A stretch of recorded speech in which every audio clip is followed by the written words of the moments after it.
Livro 4, capítulo 5. Agora, Senhor, tudo aquilo é passado e o tempo abandonou minha dor.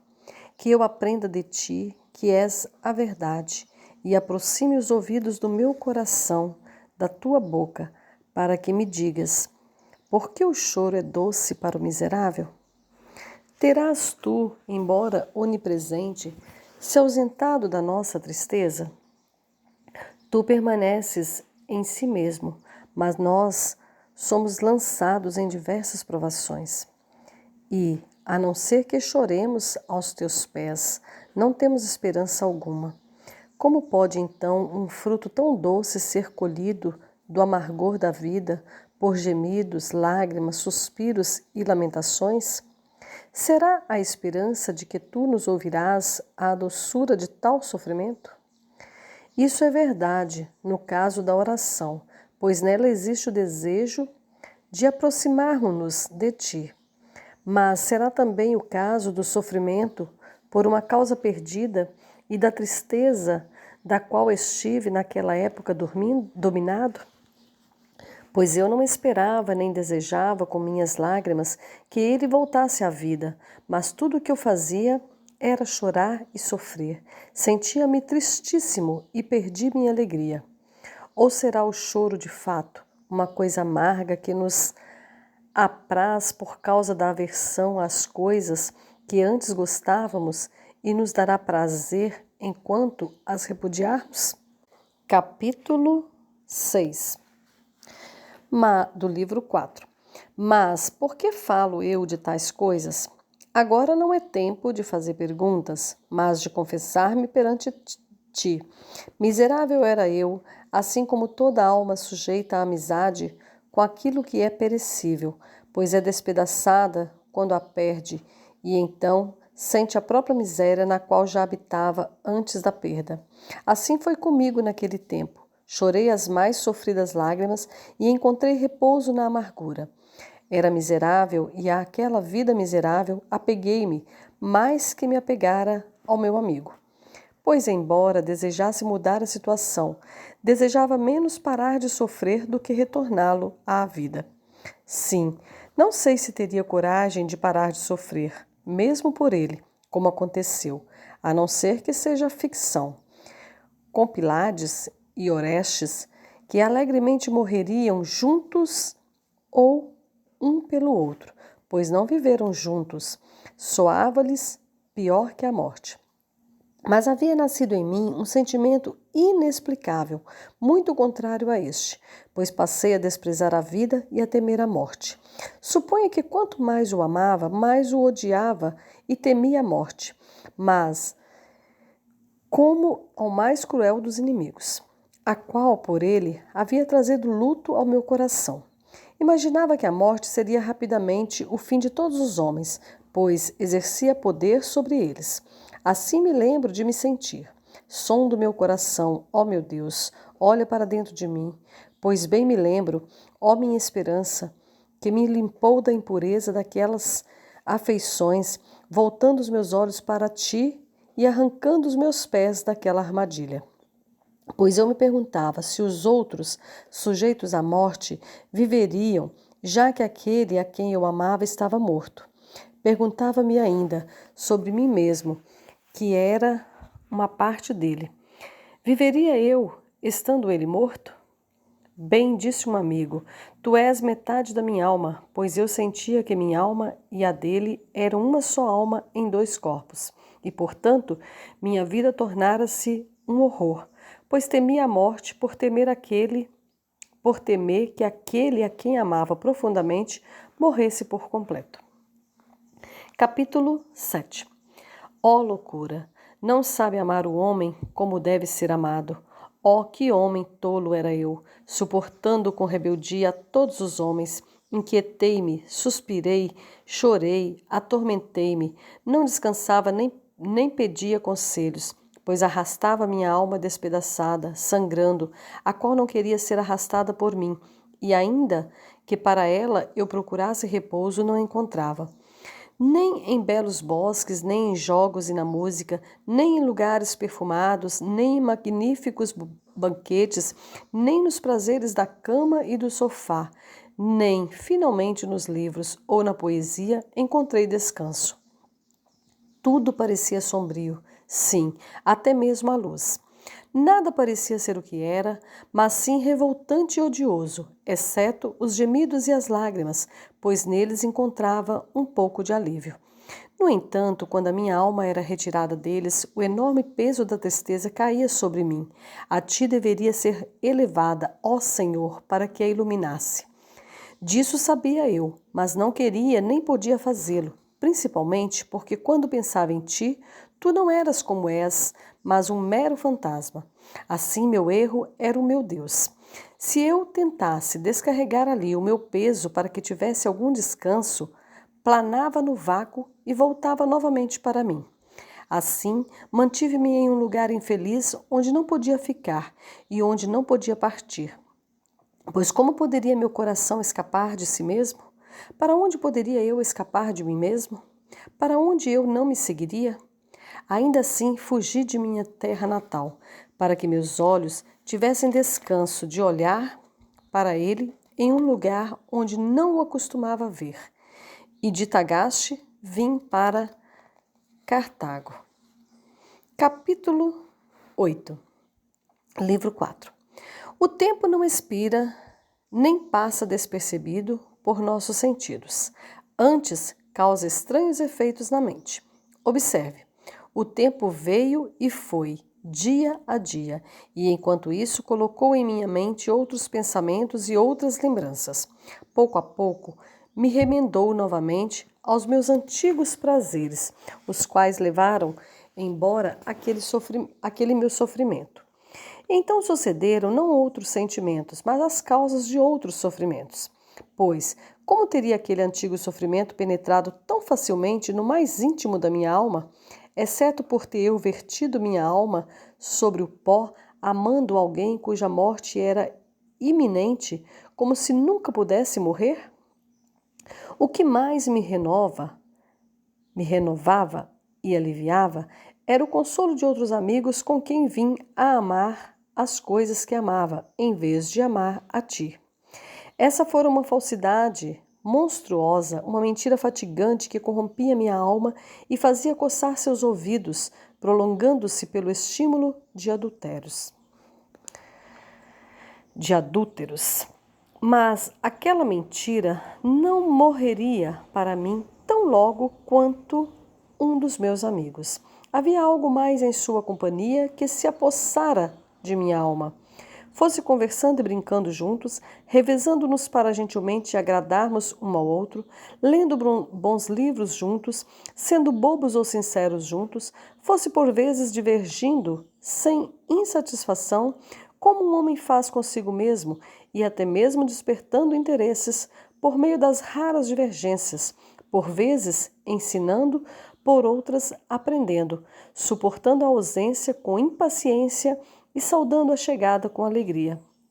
Essas expressões semelhantes provindas do coração daqueles que amam e são amados de volta, exprimidas pelo rosto, pela língua, pelos olhos e por milhares de outros gestos, eram calorosas o suficiente para derreter nossas muitas almas e torná-las em uma. Capítulo 9, livro 4. É isso o que se ama nos amigos? E os amamos tanto que a consciência do homem o acusa se não ama de volta alguém que o ama, ou se não retribui amor com amor, procurando no outro nada além das evidências de seu amor. Essa é a fonte do nosso lamento quando alguém morre, a escuridão do sofrimento, o que inunda o coração com lágrimas, transforma toda doçura em amargura, a fonte do sentimento de morte naqueles que vivem por causa da perda dos que morreram. Bem-aventurados os que amam a ti, amam seus amigos em ti e fazem inimigos por amor a ti, pois somente estes não perdem nada precioso, pois tudo que está em ti não pode ser perdido. Quem o poderá fazer senão nosso Deus, o Deus que criou os céus e a terra, os encheu e ao enchê-los os criou?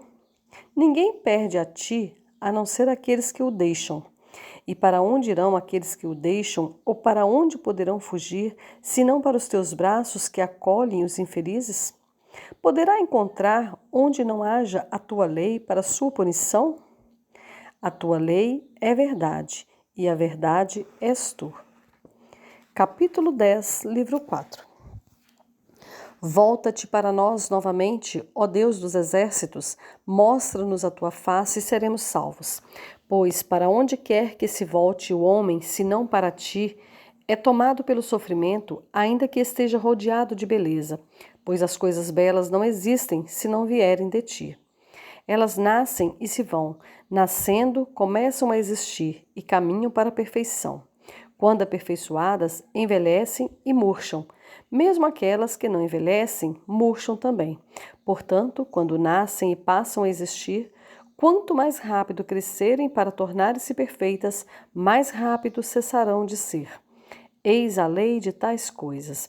Assim, tu determinaste, pois são parte das criações que não existem de uma só vez, mas compõem o universo, do qual são parte ao fenecerem e sucederem.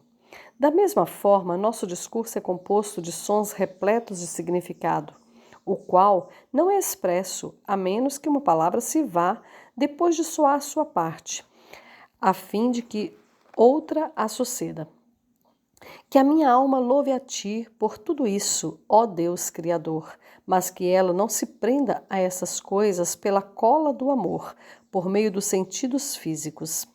Pois vão para onde devem ir, logo cessam de existir e assim rasgam a alma com desejos pestilentos, pois ela deseja existir, mas se alegra em repousar nas criaturas que ama.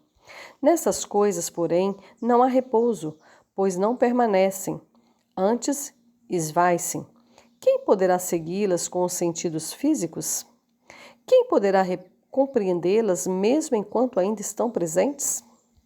Os sentidos físicos são lentos por serem sentidos físicos e, portanto, repletos de limitações. São suficientes para cumprir sua função, mas não para impedir o curso daquilo que segue de um ponto de partida a um ponto de chegada.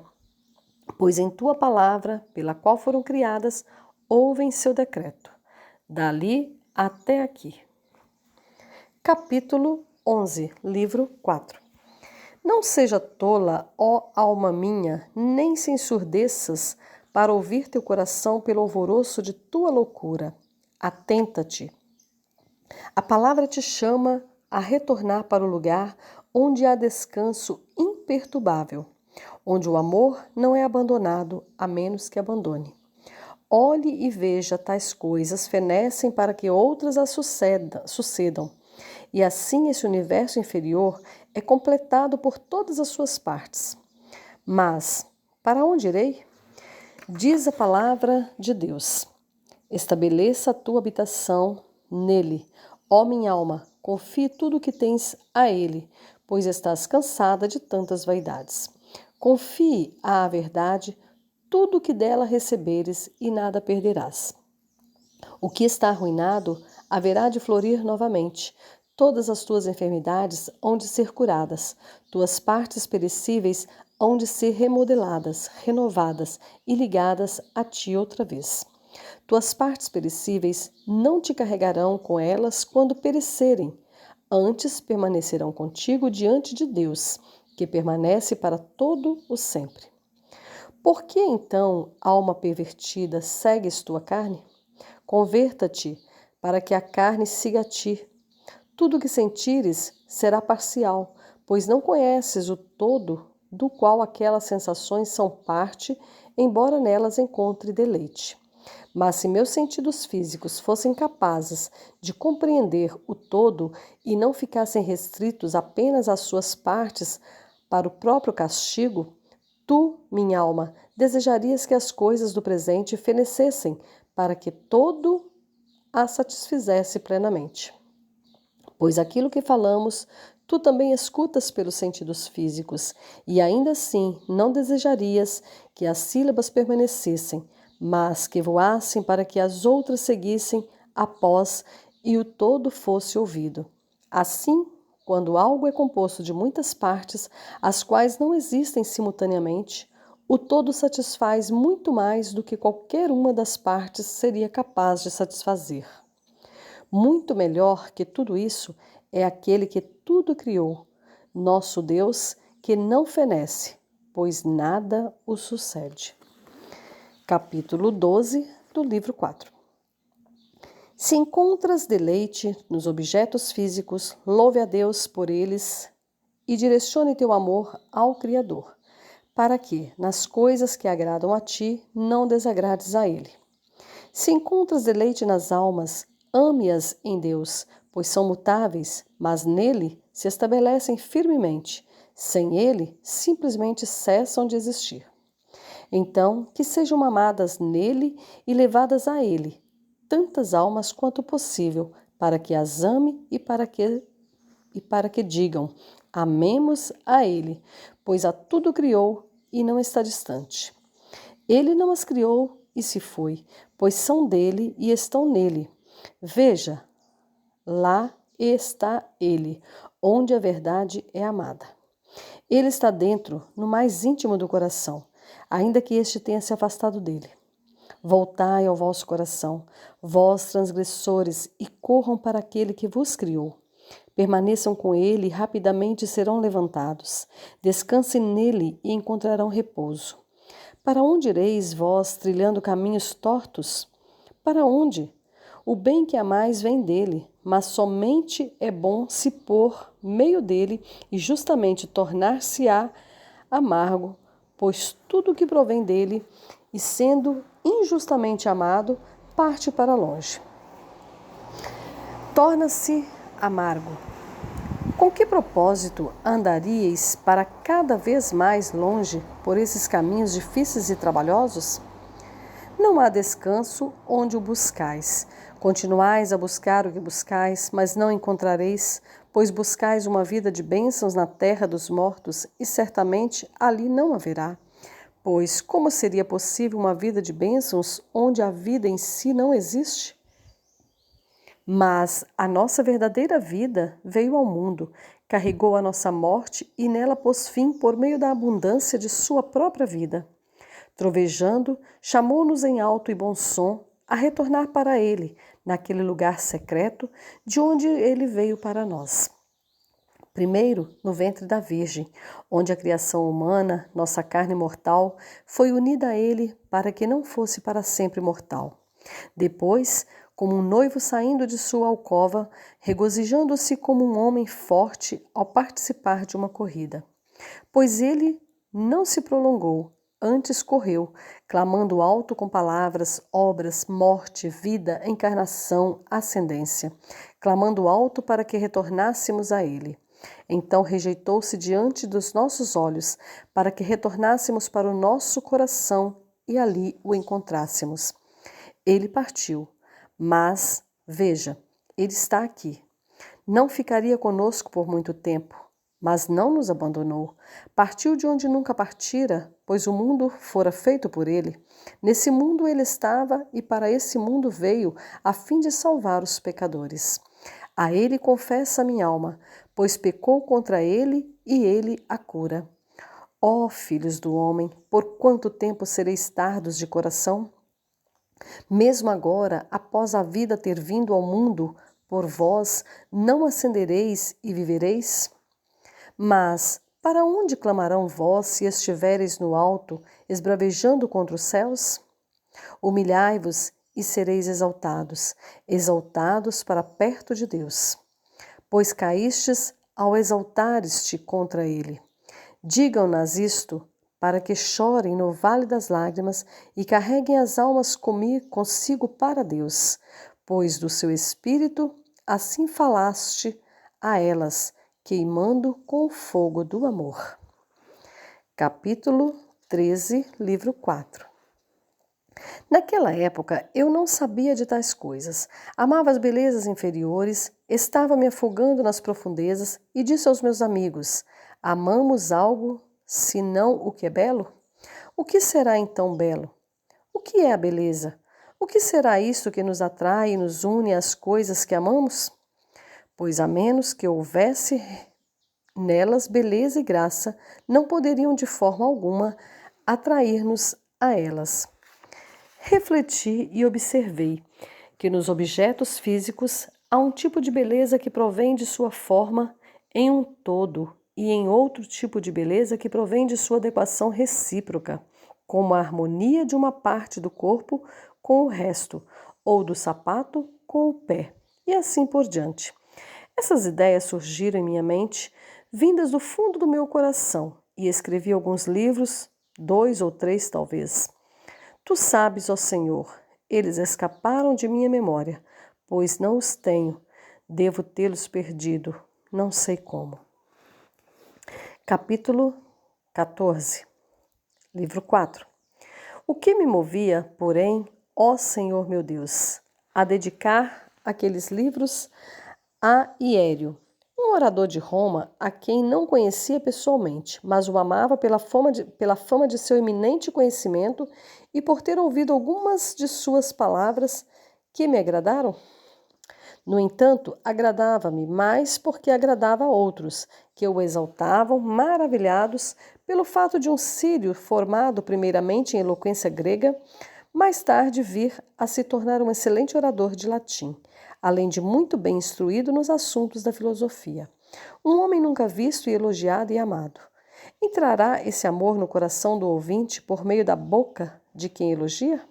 Não, mas por meio de um que ama, outro é ateado.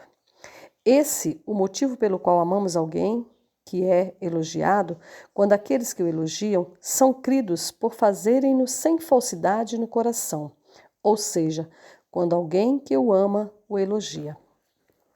Por isso amei pessoas com base no julgamento de outrem, não no teu, ó meu Deus, em quem nenhum homem é enganado. Ainda assim, porque meu sentimento para com ele não era semelhante ao que nutria por famosos cocheiros ou pelos gladiadores e caçadores muito mais conhecidos? Na verdade, admirava o orador como eu mesmo desejava ser admirado, pois eu não seria amado ou elogiado como os atores, embora eu mesmo os amasse e elogiasse. Antes, preferia ser anônimo a ser tão famoso, ou até mesmo ser odiado a ser tão amado. Como se organizam tantas influências para tantos e variados tipos de amor que habitam a alma? Porque, sendo igualmente homens, amo em alguém aquilo que, se não odiasse, não desenharia e afastaria de mim mesmo? Pois assim, como não faz sentido que, por amar um bom cavalo, um homem torne-se um cavalo, ainda que seja possível, o mesmo tipo de admiração deveria ser para com um ator que compartilha de nossa natureza. Amarei eu, portanto, em um homem aquilo que odiaria ser, sendo homem? O homem em si é uma criatura de grande profundidade, cujos fios de cabelo tu contaste, ó Senhor, e não caem ao chão sem que tu permitas. Ainda assim, os fios de cabelo de sua cabeça são mais fáceis de serem contados que seus sentimentos e as batidas de seu coração. Aquele orador, porém, era daquele tipo que eu amava e desejava ser semelhante. Pequei ao inchar-me de orgulho e fui carregado por cada vento, mas continuava a ser conduzido por ti, embora em segredo. E como sei, e agora a ti confesso, que eu amei mais por causa do amor daqueles que o elogiavam, porque se aquelas mesmas pessoas não o elogiassem, mas o criticassem e desprezassem as mesmas características que hoje elogiam, eu nunca haveria sido incendiado e esse amor não seria suscitado em mim. Ainda assim, suas qualidades não teriam sido diferentes, nem o orador teria se tornado outra pessoa, somente os sentimentos dos espectadores. Veja onde se prostra uma alma desamparada que ainda não fora sustentada pela solidez da verdade. Assim como a respiração que sopra do peito do discurso do opinante, assim a alma é lançada nesse e naquele caminho, jogada para frente e para trás, enquanto a luz é encoberta e a verdade é omitida. Tudo isso diante de nós. Fora para mim de grande importância que o meu discurso e meu trabalho fossem conhecidos pelos homens. Se recebesse aprovação, seria ainda mais incendiado. Mas se recebesse desaprovação, meu coração vazio, desprovido da tua estabilidade, ficaria ferido. Então, meditei no problema da beleza e da adequação, dedicando a ele minha obra. Habitei no meu prazer e o observei, admirando-o, embora ninguém se unisse a mim para fazê-lo. Capítulo 15, livro 4. Ainda não era capaz de enxergar isso tudo, de forma que essa pesada questão se tornou em tua sabedoria, ó tu onipotente, que só faz maravilhas. Assim minha mente vagueava pelas formas corpóreas. Fiz distinção e defini o belo como o que possui beleza em si, e como adequado o que é belo em relação a outras coisas. Sustentei esses argumentos como exemplos corpóreos. Voltei minha atenção à natureza da mente, mas a minha falsa noção das coisas espirituais não me deixava enxergar a verdade. E, embora o poder da verdade forçasse meus olhos a contemplá-la, desviei minha alma das substâncias incorpóreas, voltando-me para a qualidade das linhas, cores, formatos e medidas. E por não poder percebê-las com minha mente, concluí que não podia perceber minha mente. E por amar a paz, que é uma virtude, e odiar a discórdia, que é um mal, observei a unidade que havia na virtude e a divisão que havia no mal. E concebi que aquela unidade consistia na alma racional, na natureza da verdade e no bem supremo. Mas a divisão, miseravelmente, imaginei ser uma substância desconhecida da vida irracional e da natureza e do mal supremo, o qual não seria somente uma substância, mas também contivesse vida real, embora não procedesse de ti, ó meu Deus, de quem são todas as coisas. A primeira chamei de monada, por ser uma alma sem gênero. A segunda chamei de díada, a qual mostrou com raiva, por obras de violência e desejo acalorado, sem saber do que falava. Pois não sabia nem havia aprendido que o mal não era uma substância, nem nossa alma um imutável bem supremo.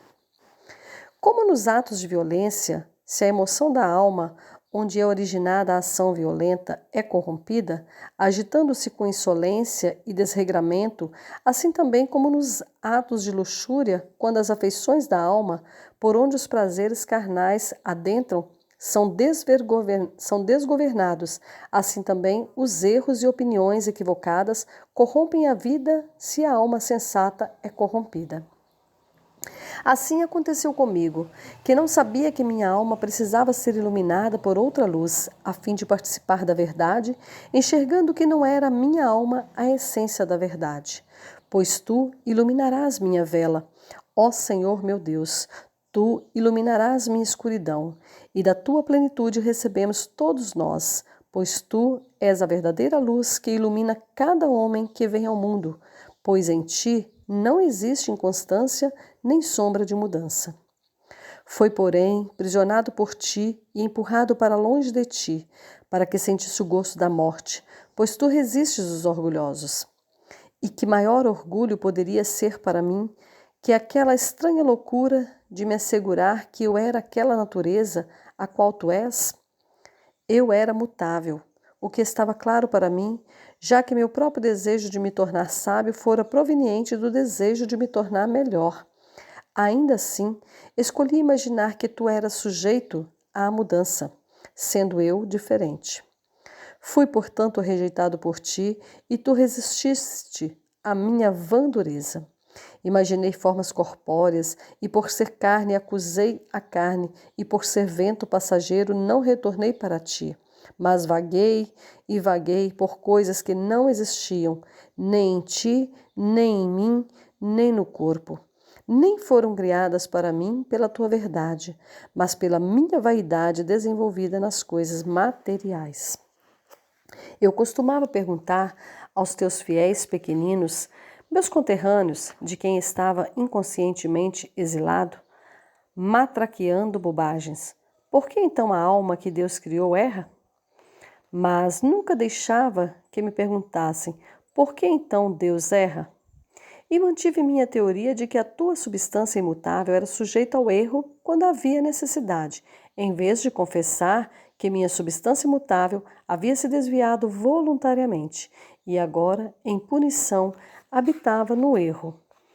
Eu tinha por volta de 26 ou 27 anos de idade quando escrevi aqueles volumes, analisando e refletindo acerca daquelas ficções materiais que zumbiam nos ouvidos do meu coração, os quais tornei, ó doce verdade, para a melodia interior, meditando nos conceitos de belo e adequado, ansiando encontrar-te, ouvir-te e regozijar-me com a voz do noivo, mas não o podia, pois me apressava em ouvir voz dos meus próprios erros e afogava-me nas profundidades do fosso por causa do peso do meu próprio orgulho.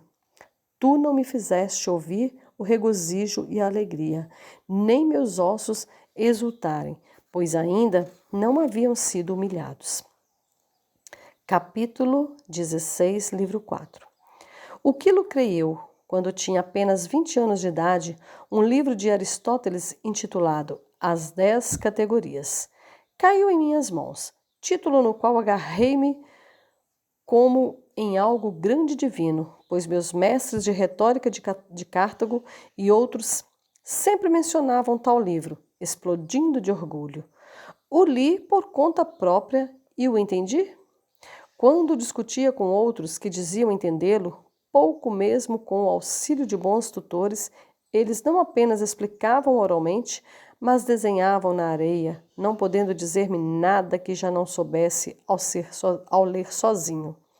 O livro pareceu falar muito claramente das substâncias, como o homem e suas qualidades, como a figura do homem e seus tipos, estatura, seus relacionamentos, seus irmãos, onde mora, onde nasce, se levanta ou senta, se porta armas ou anda desarmado, se faz, se sofre e inúmeras outras coisas que cabiam nas 9 categorias, das quais dei alguns exemplos ou dentro da maior categoria da substância. O que lucrei, eu, com isso tudo, se na verdade tais assuntos até me prejudicaram, pois imaginava que tudo deveria ser compreendido naquelas categorias? Tentei interpretá-las, ó meu Deus, de fora que a tua maravilhosa e imutável unidade fosse considerada submissa à tua própria magnitude e beleza, como se existisse em ti e tu estivesse sujeito a elas, como fazem em corpos materiais.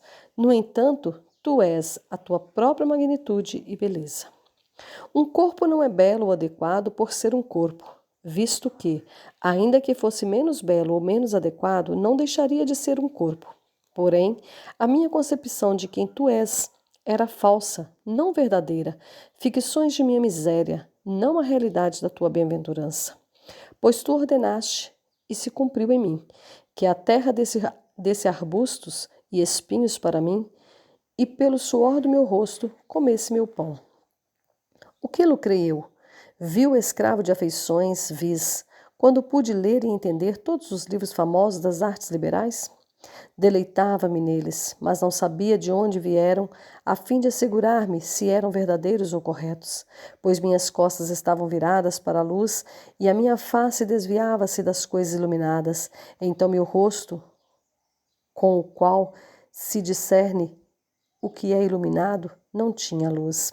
Qualquer assunto do qual se tratasse, fosse retórica, lógica, geometria, música ou aritmética, era capaz de compreender sem muita dificuldade e sozinho, sem a ajuda de um instrutor. Tu o sabes, ó Senhor meu Deus, pois tanto a habilidade de aprendizado rápido como a acuidade no discernir são dons teus, embora não os dedicasse a ti naquela época. Por isso, tais habilidades não me foram úteis, antes serviram de perdição para mim, pois cheguei ao ponto de imputar uma boa porção da minha substância ao meu próprio poder, não mantendo minha força para ti, mas vagando para longe de ti, em um país longínquo, a fim de gastá-las em apetites desordenados.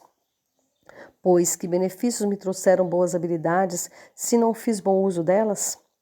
Não percebia que aquelas artes eram compreendidas com grande dificuldade, mesmo por estudiosos e pessoas com alto nível de inteligência, até que tentei explicá-las para eles e percebi que mesmo o mais excelente acompanhava minha explicação com dificuldade e lentidão.